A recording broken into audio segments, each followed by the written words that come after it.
Hello again everybody, and welcome to my latest Path of Exile build guide. Once again about the Ice Crash skill, but this time with a focus on absolutely juicing up the defenses without sacrificing too much of the damage. So before I get right into it, I want to mention a couple very quick things. So if this is your first time looking into this build, I highly recommend looking at these two videos on my channel.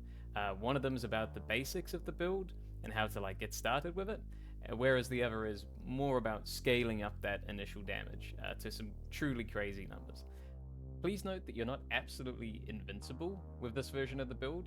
You may still catch a one-shot from time to time. You could likely tweak the build though to be basically immortal by cranking up the life pool and your physical max hit, but I wanted to make sure that we still had lots of damage as well. And lastly, if you've been enjoying my content and would like to support the channel, I've set up a Buy Me a Coffee page that you can see at the bottom here. So with that out of the way, let's get started.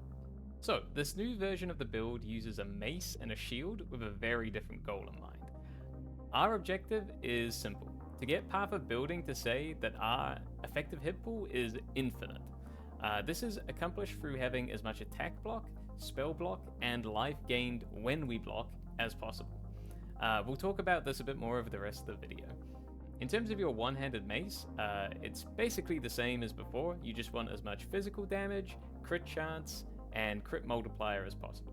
You could absolutely use a one-handed axe or a sword as well to accomplish the goals of this build. However, due to the pathing requirements needing to go up to the top of the tree, and there's an enchantment available only to two-handed maces, I went down this route instead. For your shield, you can't go wrong with the new Svalinn shield. This is the key to the build.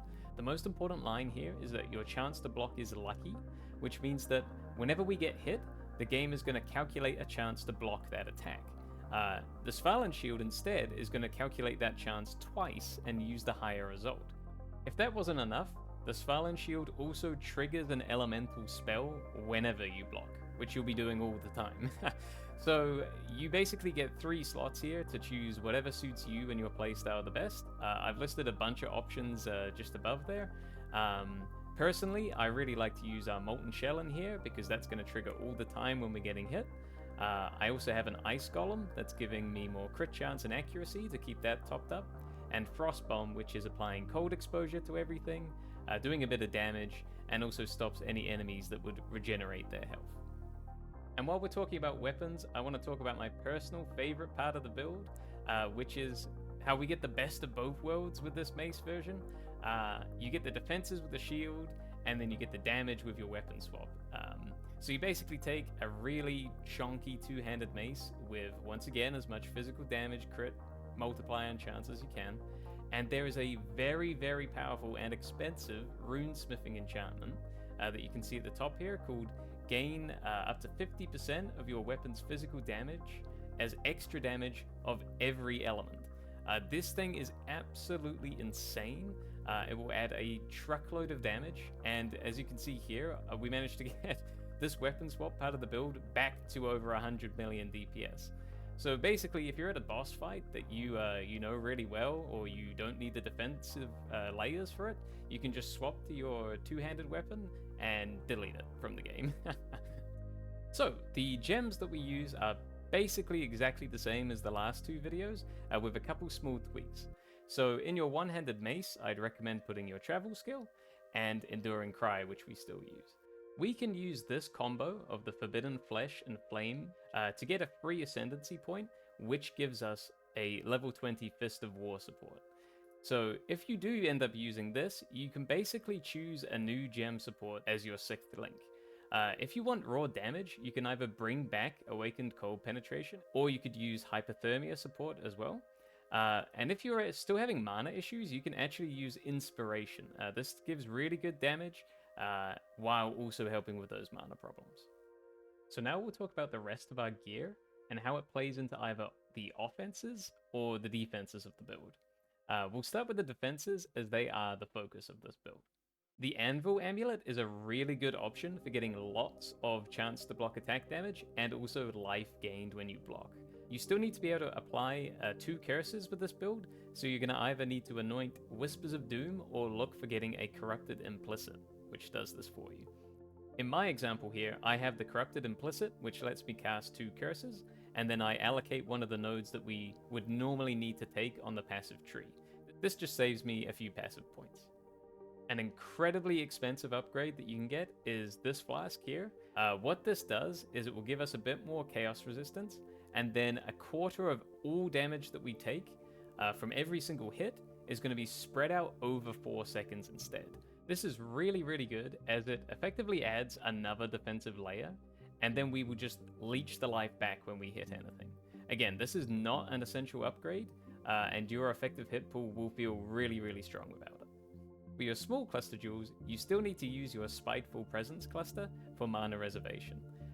You will also need to pick up one with the shield, either on another cluster jewel or a Megalomaniac, to give you even more chance to block attack damage, life when you block, and more defenses.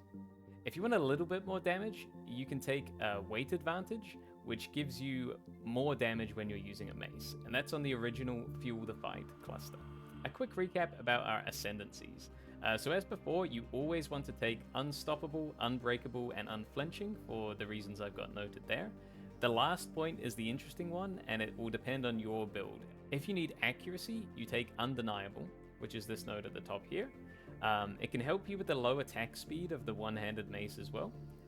If you just want more damage, then you take Unyielding up here. And finally, if you just want even more defenses, you can take Unrelenting down here. For a more in-depth look at the passive tree, have a look at the path of building in the video description. But I want to call out a few changes that we do make here when we go for this version of the build. So first of all, we're going to remove any axe-specific nodes or anything to do with two-handed weapons. This is because I personally want any damage bonuses to apply to both the one-handed weapon set and the two-handed boss killing set. So instead, we take a bunch of mace-specific nodes, these two, at the top left of the tree, as we have to path up there anyway. I've also opted for more physical damage with these nodes in the middle, and then if you have any excess dexterity over your requirement, you can apply this tattoo here, which gives you more cold damage. On the defenses front, we basically take a bunch of attack block and spell block nodes in order to get us to that infinite effective health pool requirement. You may also need to get some more spell block on a rare jewel as well. So this is my first league ever using a Headhunter belt, and I have to say that it is so nice to have. Again, not an essential upgrade at all. You can simply just use a rare belt here with lots of life, resistances, and elemental damage instead. But I cannot recommend this item enough. It's simply so much fun, and it gives the build really amazing both offensive and defensive layers, because essentially whenever you kill a rare enemy, you take its modifiers for up to 60 seconds. They all stack on top of each other, so you end up just flying through the map. Your clear speed is going to go up a considerable amount. Yeah, it's just a crazy amount of fun, and I do recommend it. And that's all from me. This is my personal favorite version of this build, as you're just so tanky, and you can just breeze through tier 17 maps, something I'd never done before, while still keeping your two-hander in your back pocket for the boss fights.